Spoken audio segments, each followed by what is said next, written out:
봉독했던 에베소서 1장 3절에서 14절의 말씀을 가지고 찬송하리로다 그리스도 안에서, 이런 제목으로 하나님의 말씀을 나누도록 하겠습니다. 구약 성경을 보면 고단하고 힘든 광야길을 가는 이스라엘 백성들에게 하나님께서 가장 귀한 것들을 가지고 나와서 먼저 성막을 짓게 하십니다. 전 백성들로 이제 회막으로 모이게 하여서 각자의 현장에서 장막의 축복을 누리라고 그렇게 말씀하시는 것을 우리가 봅니다. 왕 중의 왕, 최고의 왕, 이 땅에서 최고의 성공자가 있다면 아마 구약의 다윗을 들 수가 있을 겁니다. 다윗은 일찍이 시편 23편 6절에 이렇게 말합니다. 내 평생에 선하심과 인자하심이 정녕 나를 따르리니 내가 여호와의 집에 영원히 거하리로다. 이 여호와의 집이 어딜까요? 바로 하나님의 성전, 교회인 겁니다. 다윗은 어느 정도 교회를 소중히 여기는가 하면 시편 27편 4절에 내가 여호와께 바라는 딱 한 가지, 그것을 하나님께 구하리니 그것은 권력도 아니요 명예도 아니요 부귀영화도 아닌 내가 내 평생에 여호와의 집에 살면서 여호와의 아름다움을 바라보며 그의 성전에서 사모하는 것이라. 이 교회의 축복을 노래하면서 이 예배를 인생의 제1순위로 두었던 겁니다. 그러면 도대체 이 교회란 게 뭘까요? 우리말로 교회라 하면 이제 이 한문인데, 가르칠 교자, 그리고 모임회, 다시 말하면 가르치는 모임이란 뜻으로 그 뜻을 충분히 담아내지 못하는 겁니다. 교회는 단순히 가르치는 그런 모임이 아닙니다. 영어로는 이제 철치, 주님께 속한 것이란 뜻으로 오히려 이 영어가 좀 더 정확한 뜻을 담고 있습니다. 그러면 이 성경을 기록했던 헬라어 원문에는 교회를 어떻게 이렇게 말하고 있을까요? 헬라어 원문에는 이 교회를 에클레시아 그렇게 말합니다. 에클이란 말은요, 에클 그리고 레시아라는 이 단어가 합성어가 되어가지고 에클레시아라 그렇게 말하는데, 에클란 말은 무엇으로부터 그런 뜻이고요. 그리고 클레시아 이 말은 불러냄을 입은 자들의 모임이란 뜻이에요. 그래서 이제 합치면 무엇으로부터 불러냄을 입은 자들의 모임, 무엇으로부터 불러냄을 입은 자들의 모임, 이것을 에클레시아 그렇게 말합니다. 그러면 어디서부터 불러냄을 입었을까요? 이거는 명확합니다. 바로 창세기 3장 사단의 이 운명과 재앙과 저주와 그리고 지옥의 이 배경 속에서 우리를 불러낸 겁니다. 그래서 교회란 철저히 세상과 분리를 전제하고 있다는 것을 우리가 꼭 기억해야 합니다. 그런데 많은 사람들이 교회를 사실 잘못 이해하고 있어요. 교회는 제도나 전통, 조직, 건물을 말하는 게 아니에요. 교회는 창세기 3장 사단과 저주와 지옥 배경에서 불러내어 그리스도를 머리로 삼고 그리스도의 몸을 이루어서 예수 그리스도의 생명을 나누는 유기적 공동체를 가리켜서 교회라고 할 수가 있습니다. 그러므로 교회는 하나님의 나라, 천국의 모형이요 보좌의 그림자입니다. 자, 에베소서는 바울이 잘 알다시피 로마의 감옥에서 언제 죽을지 모르는 그 절박한 상황에서 이 영광스러운 교회를 바라보며 내가 예수 그리스도의 심장으로 너희 무리를 얼마나 사모하는지 하나님이 내 증인이시다. 그러니까 바울이 그냥 에베소를 기록한 게 아니라 그리스도의 심장을 가지고 눈물로 쓴 옥중서신임을 우리는 계속 기억하고 이 에베소서를 읽어 나가야 하는 겁니다. 자, 오늘 본문의 구조를 한번 보세요. 지난주에 말씀 나눴던 것처럼 1절과 2절은 이제 서신서의 인사 부분입니다. 오늘 3절부터는 이제 본론으로 들어갑니다. 은혜와 평강이 너에게 있을지어다. 인사가 끝나자마자 오늘 3절 첫 마디 일성이 뭐예요? 찬송하리로다. 찬송하리로다. 이렇게 시작해가지고 이제 14절까지 쭉 우리가 읽었는데 원문을 보면은 3절부터 14절까지요. 이제 우리는 이게 문장으로 돼 있는데 원문에는 통문장이에요. 한 문장입니다. 한 문장으로 쫙 이어서 기록되어 있어요. 제가 왜 이 말을 하느냐면 이 찬송하리로다 하면서 바울이 14절까지 막 주체 없이 통문장으로 이렇게 찬송하리로다 은혜와 영광을 찬송할 때 이렇게 계속 세 번이나 반복하면서 통문장을 쓰는 이유는 그만큼 바울이 이 가슴 속에 감사와 기쁨과 감격이 충만했던 것을 우리가 볼 수가 있는 겁니다. 에베소서는 교회가 무엇인가에 대한 바른 교회론을 말씀해 주고 있는 귀중한 성경인데 교회가 왜 그토록 중요하고 그리고 이 교회를 통한 예배가 무엇인가 그리고 바울이 이 감사와 감격을 이해하려면은 먼저 우리가 꼭 알아야 할 것이 있어요. 그걸 오늘 한마디로 말하면 하늘에 속한 모든 신령한 복을 우리가 깨달을 때 3절에 나오지요. 하늘에 속한 모든 신령한 복, 이 복의 의미를 알 때에 교회가 무엇이며 예배가 무엇이며 바울이 이것을 바라보고 찬송하리로다 감격할 수밖에 없는 바울의 그 마음을 우리가 다 깨달을 수가 있다는 겁니다. 바울이 에베소의 본문을 시작하면서 찬송하리로다 했는데 이것은 단순한 노래가 아닙니다. 여러분 찬양은 절대 노래가 아니에요. 찬양이 노래라고 생각하는 사람들이 아우 나는 음치야 나는 박치야 그래서 나는 찬양에 은사가 없어 찬양은 은사가 있는 사람들이 하는 거야 그렇게 생각하는 사람이 있는데요. 찬양은 절대 노래가 아니에요. 오늘 바울이 찬송하리로다 이 찬송은 구원받은 자의 당연한 신앙 고백이요 그리고 마땅한 신앙의 자세인 겁니다.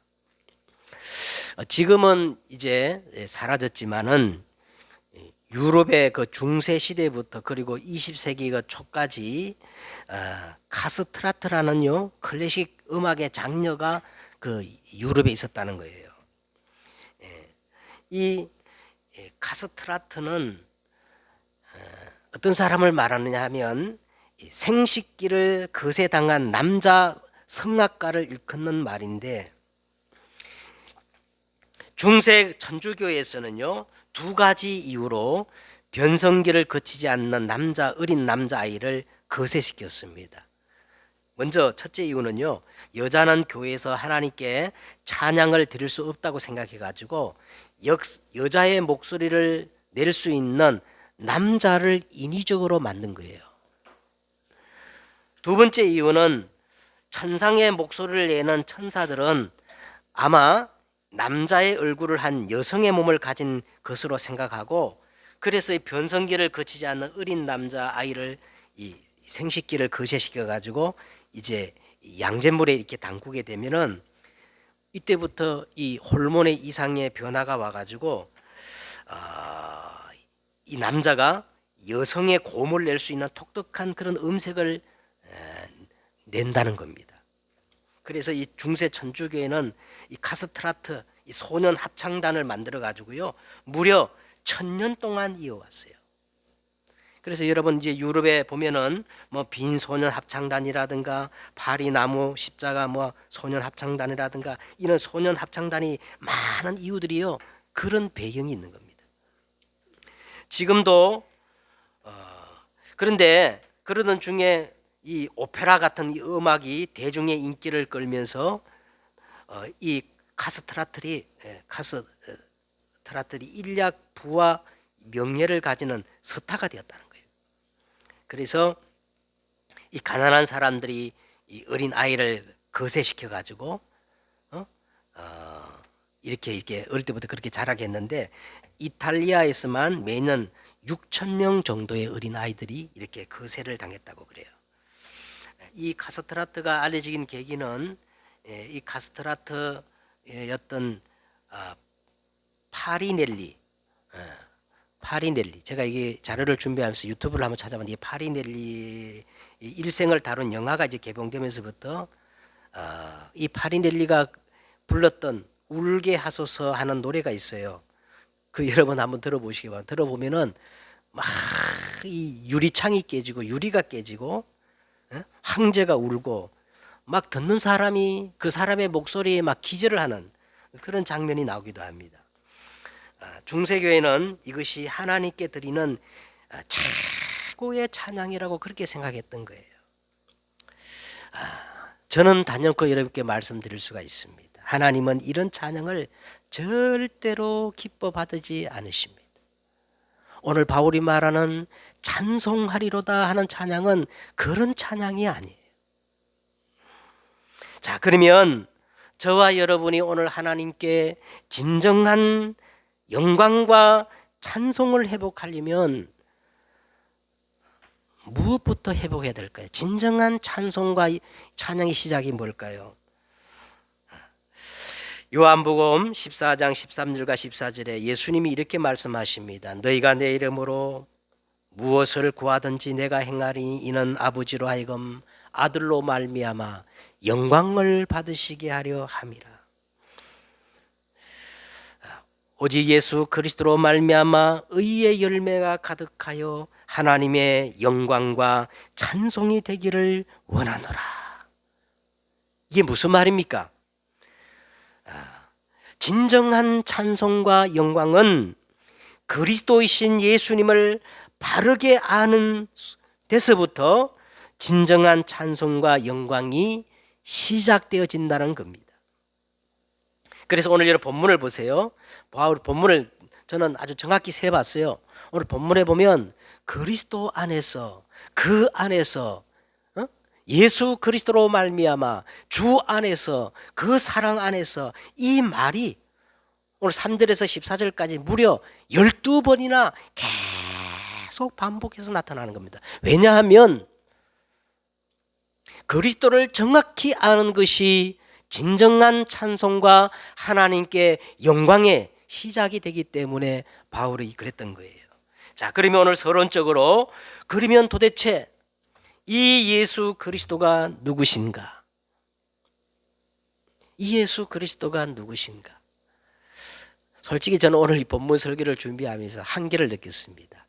내가 아무리 설교를 잘해도 바울만큼 이 복음의 비밀을 설명할 수 있을까? 오히려 바울이 가지고 있던 이 복음의 비밀을 해를 끼치지 않는 건가? 이런 생각이 들더라고요. 제가 왜 이 말을 하느냐면 여러분이 한 주간 동안 에베소서 1장 3절에서 14절을 계속 묵상하면서 야, 도대체 예수 그리스도는 누구신가? 그걸 여러분 계속 묵상하시기를 바랍니다. 요한복음 6장에 보니까 예수님께서 보리떡 5개와 물고기 2마리, 보리떡 5개와 물고기 2마리로 남자만 5,000명을 먹이고 남은 것을 거두니까 12강주리가 되었어요. 이 기적을 본 사람들이 예수님을 뭐로 삼으려고 했어요? 임금으로. 이스라엘 왕으로 삼으려고 했습니다. 여러분, 오늘날 또 너무너무 좋은 메시지를 가지고 예수님을 왕으로 삼는데 이 얼마나 좋은 복음입니까? 이런 좋은 복음을 가지고 사람들이 예수님을 믿는다 하고 예수님을 쫓는 사람이 얼마나 많습니까?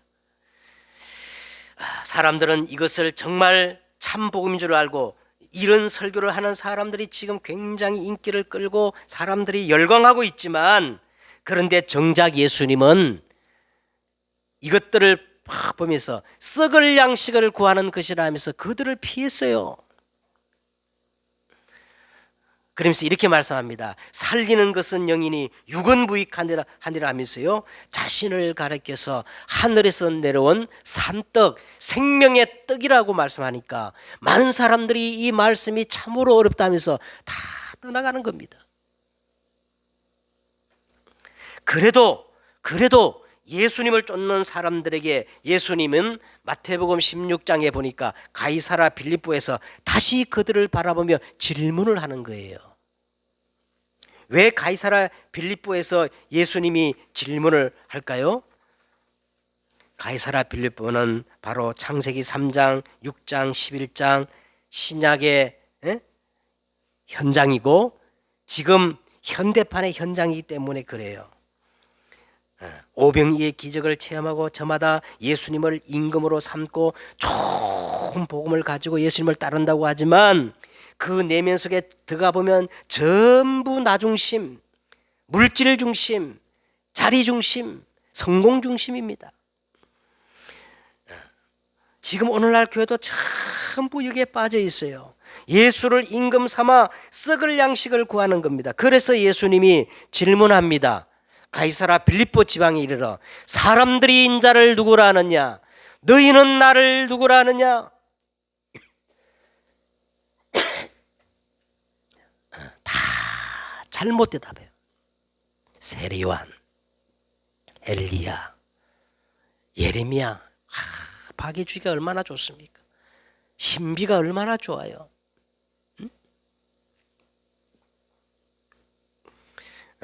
선지자 중에 하나, 많은 종교 중에 가장 내 취향에 맞는. 그래서 예수님이요, 이제는 제자들에게 질문해요. 너희는 나를 누구라 하느냐? 아무도 대답 못하는데 그 중에 딱 한 사람, 시몬 베드로가 대답하여 이르되 주는 그리스도시요 살아계신 하나님의 아들이시니이다. 이 말을 들은 예수님이 너무 탐복하시면 이렇게, 바요나 시모나 네가 복이 있다. 이를 알게 하는 네 혈육이 아니요 하늘에 계신 내 아버지 성령께서 너를 알게 하셨다. 그러면서요, 세 가지를 말씀합니다. 너는 절대 망하지 않는 반석이 될 거다. 내가 이 반석 위에 내 교회를 세울 거다. 그리고 음부의 권세가 이기지 못하는 권세를 가질 것이고 모든 것을 열고 닫을 수 있는 천국 열쇠를 가질 것이다. 이렇게 말씀하는 걸 볼 수가 있습니다. 그러면 도대체 예수가 누구시길래 그 예수를 그리스도로 고백하는 베드로에게 이런 완벽한 축복을 명하셨을까요? 자, 우리가 좀 더 그리스도를 알기 위해서는요, 요한복음 1장 1절에서 52절을 가지고 여러분 정확히 그리스도가 누군가를 우리가 알 수가 있습니다.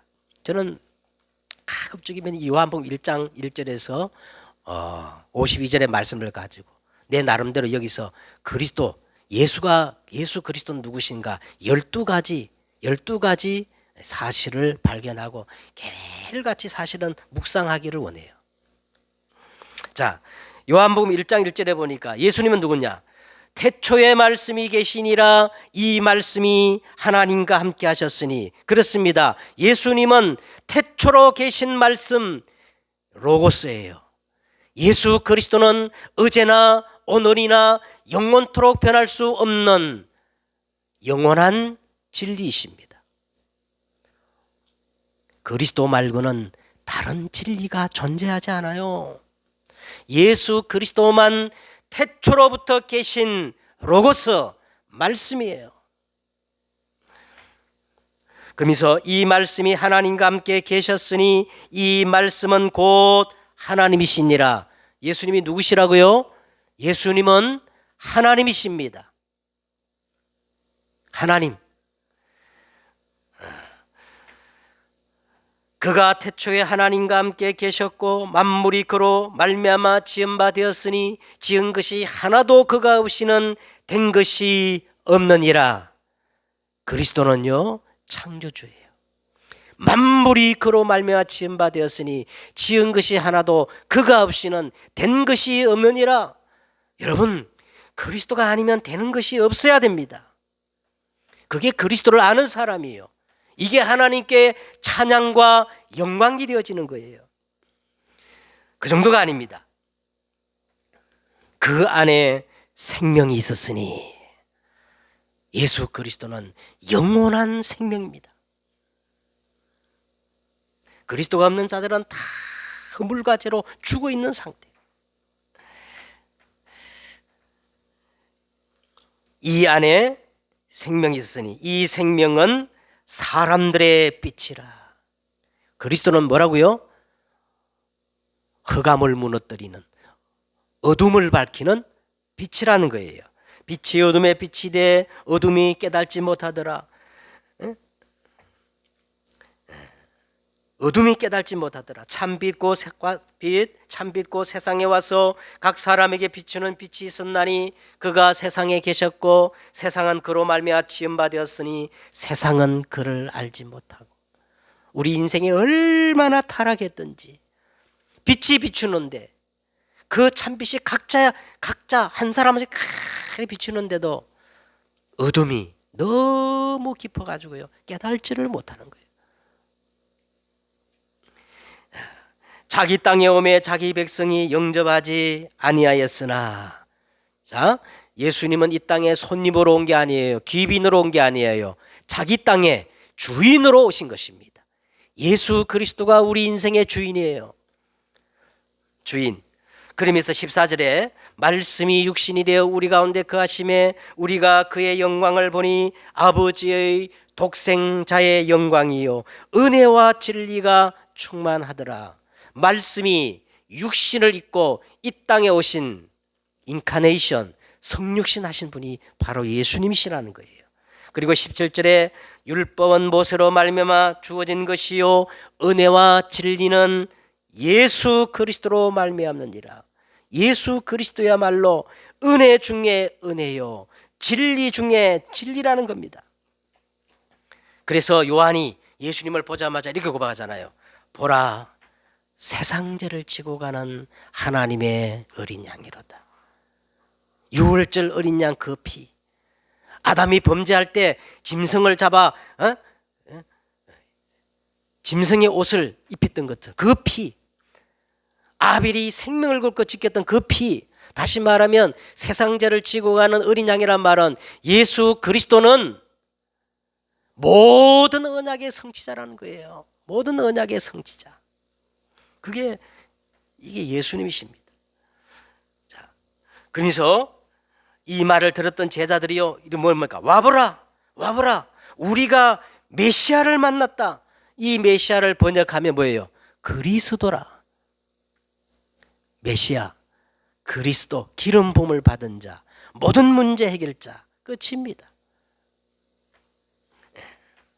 나다니엘이 오늘 이것을 딱 듣고 예수님께 나와가지고 뭐라고 고백하느냐면, 나다니엘이 대답하되 랍비여, 당신은 하나님의 아들이요 당신은 참으로 이스라엘의 임금이로소이다. 그렇습니다. 예수님은 만왕의 왕이시요 온 땅의 임금이 되시는 거예요. 이 말을 듣고 예수님이 이렇게 말해요. 진실로 진실로 너에게 이르노니 하늘이 열리고 하나님의 사자들이 인자 위에 오르락 내리락 하는 것을 보리라. 예수 그리스도만 유일한 길이요 진리요 생명입니다. 자, 이 하늘에 속한, 이것을 한마디로 말하면 이것을 가리켜서 우리는 하늘에 속한 모든 신령한 복이라고 말할 수가 있는데, 이 하늘에 속한 모든 신령한 복이 내 것으로 되는 비밀이 있어요. 내 것이 되는 비밀. 그게 오늘 요한복음 1장 12절에 나옵니다. 영접하는 자 곧 그 이름을 믿는 자들에게는 하나님의 자녀가 되는 권세를 주셨으니 이는 혈통으로나 육정으로나 사람의 뜻으로 나지 아니하고 오직 하나님께로부터 난 자들이니라. 제가 솔직히 이 구절을요 아마 수천 번 셀 수 없을 정도로 제가 외우고 묵상하는 구절인데 근데 지난주에 제가 운동을 하면서 이 구절을 묵상하고 영접하는 자 곧 그 이름을 믿는 자들에게는 하나님의 자녀가 되는 권세를 주시고 또 이것이 정말 육정으로나 혈통으로 나지 오직 하나님께로 난 유일한 방법이다. 영접하는 자 곧 그 이름을 믿는 자 이게 전혀 한 번도 듣지 못한 것처럼 생소하게 제가 새롭게 다가오는 거예요. 정말 그 이름을 믿기만 하면 하나님의 자녀가 되고 이것이 정말 혈통으로나 육정으로 사람의 뜻으로 나지 아니하고 하나님께로부터 난 유일한 구원의 방법일까? 그래서 제가 너무 또 새롭게 다가와가지고 운동을 하다 말고 휴대폰을 찾아가지고 이 성경 구절을 직접 또 찾아봤어요. 근데 정말 맞구나. 야, 정말이네. 그러면서 감격하고 감사하면서요. 기뻐했는데 여러분 보세요. 이 성경이 사실이라면 얼마나 파격적이고 감사하고 감격스러운 진리입니까? 자, 오늘 본문에 바울이 찬송하리로다 하면서요. 중간중간에 3번 그 은혜와 영광을 찬송하리로다 3번을 그렇게 간격을 전파하고 있어요. 근데 3번 할 때마다 여러분 보면은 예를 들어서 3절에서 6절 하고 찬송하리로다 하나님 곧 우리 주 예수 그리스도의 하나님께 그리고 7절에서 12절 끝나고 난 다음에 그 다음에 뭐예요? 또 찬송하리로다. 마지막 이제 13절 14절 끝났는데 또 찬송하리로다. 여기 보면은 성부와 성자와 성령 하나님의 그 구원 계획이 이렇게 나누어 딱 설명하면서 찬송하리로다. 찬송하리로다. 여러분 절대로 다른 말 듣지 마세요. 어떤 사람은 여호와 하나님만이 하나님 유일한 하나님이라 말하는데 그건 잘못된 교리입니다. 또 양태론을 말하는 사람이 있어요. 원래 하나님은 한 분인데 그리스도로 성령으로 이렇게 변형돼서 나타나서 역사했다. 전부 그게 이단 사설이에요. 성경적 진리가 뭐냐? 하나님은 성부와 성자와 성령 삼위일체로 역사하시는 분이십니다.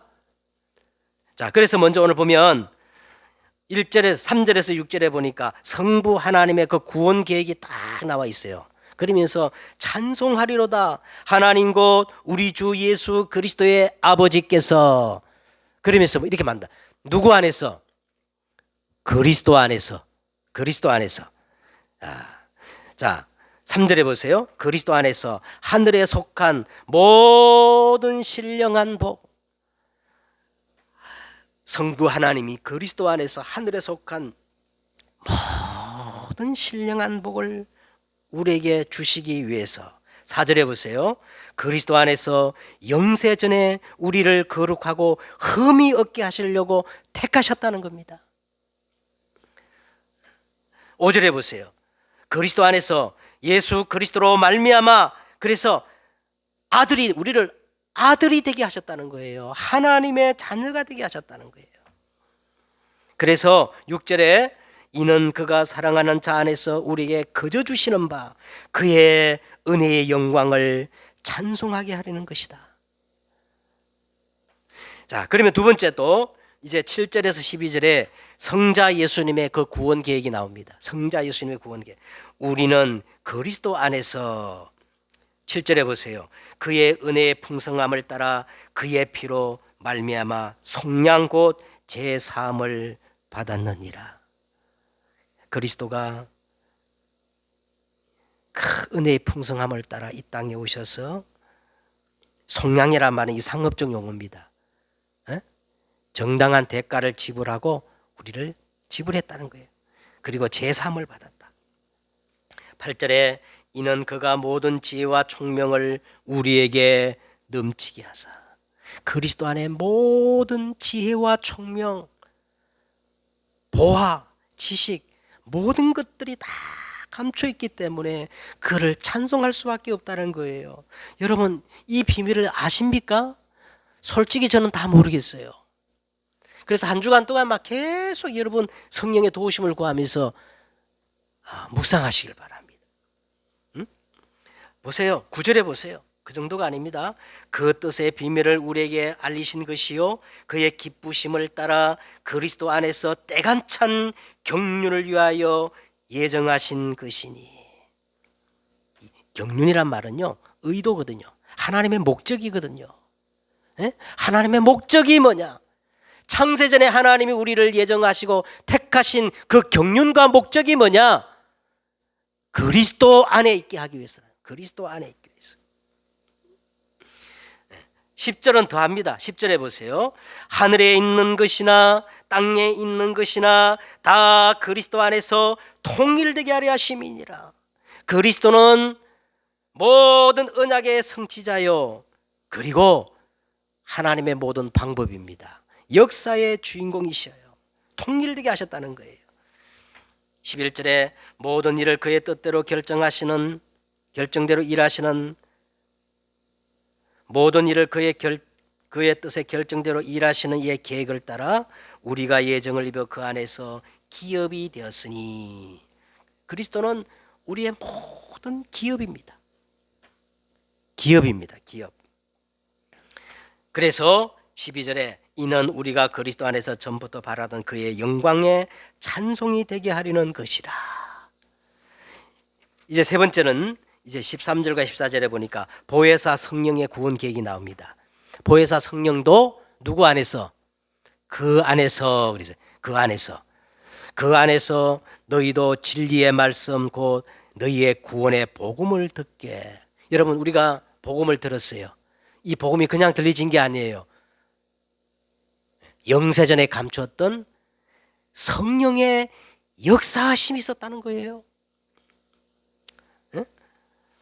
13절에 보세요. 그 안에서 또한 믿어 약속의 성령으로 인치심을 받았느니라. 우리가 예수 그리스도를 믿는 이것조차도 우리의 의가 아닙니다. 내 능력으로 믿은 게 아니에요. 누구의 도움이 있었다는 거예요? 성령의 도움이 있었다는 거예요. 그래가지고 성령께서 확실하게 도장을 찍었다는 겁니다. 너는 이제 내 것이다. 인쳤다는 거예요. 인쳤다는 거예요. 그리고 14절에 보세요. 이는 우리 기업의 보증이 되사 그 얻으신 것을 속량하시고. 그래서 14절에 그의 영광을 찬송하게 하려 하심이니라. 이게 오늘 바울이 찬송하리로다 할 수밖에 없는 비밀이랐단 말이에요. 자, 결론을 맺도록 하겠습니다.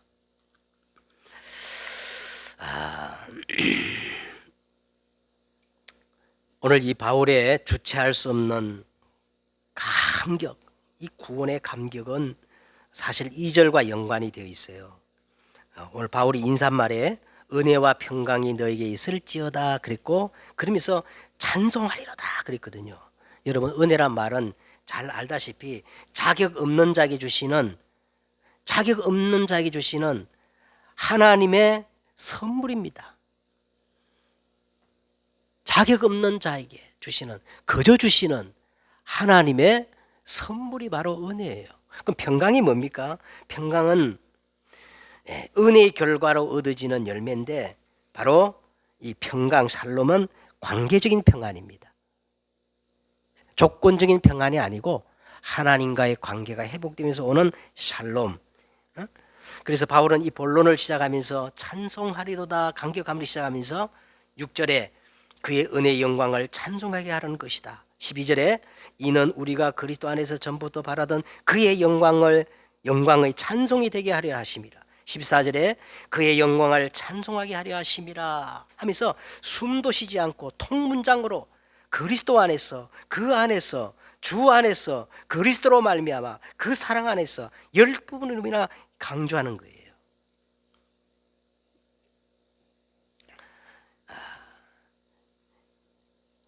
여러분, 오늘 이 에베소서 1장 3절과 14절이 정말 사실이라면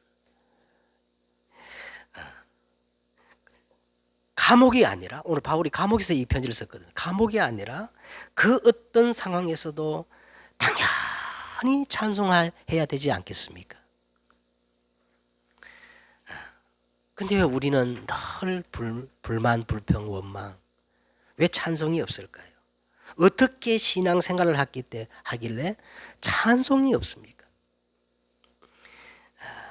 오늘 우리가 예배 전에 불렀던 찬송 있잖아요. 내가 매일 기쁘게 순례길 향하면.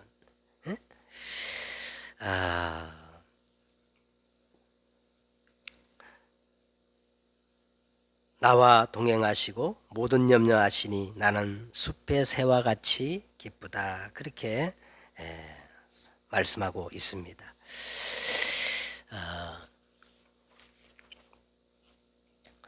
결론을 맺으면서 이제 우리는 오늘 바울처럼 가장 중요한 거 회복해야 됩니다. 구원의 이 감격과 감사를 회복해야 돼요. 오늘 우리가 이 구원의 감격과 감사가 없다면 뭔가 잘못됐어요. 우리 신앙의 가장 첫 번째 중요한 것이 오늘 바울처럼 감옥 같은 상황이라서라도 찬송하리로다. 이 구원의 감격이 필요합니다.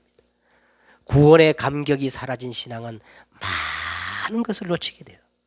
그래서 여러분, 우리가 5가지 기도를 꼭 회복하시길 바랍니다. 첫째는 구원의 감격과 감사, 이 감사 기도를 회복하세요.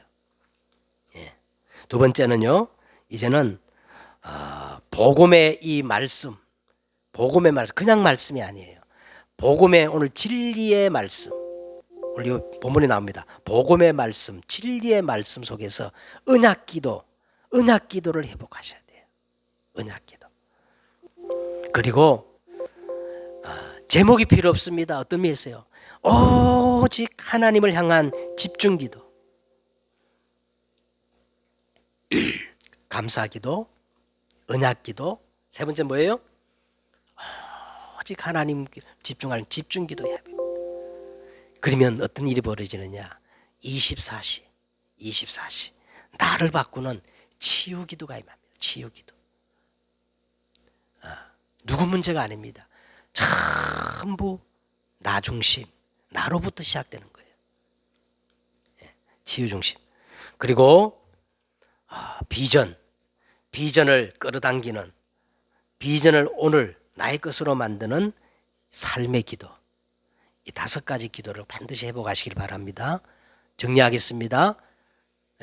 구원의 감격, 감사를 누리는 감사기도. 그렇죠? 복음의 말씀, 진리의 말씀을 언약으로 붙잡는 언약의 말씀. 제목 필요 없어요. 오직 하나님이 가장 기뻐하는 게 뭔가? 하나님을 집중하는 집중기도, 24시 나를 바꾸고 나를 치유하는 치유기도, 그리고 미래의 것, 비전을 오늘 나의 삶으로 끌어당기는 삶의 기도. 이 기도의 원리 5가지를 회복하시길 바랍니다. 그래서 이제 17절부터 이제 보면 바울의 기도가 나오는데 이 기도가 다 포함되어 있거든요.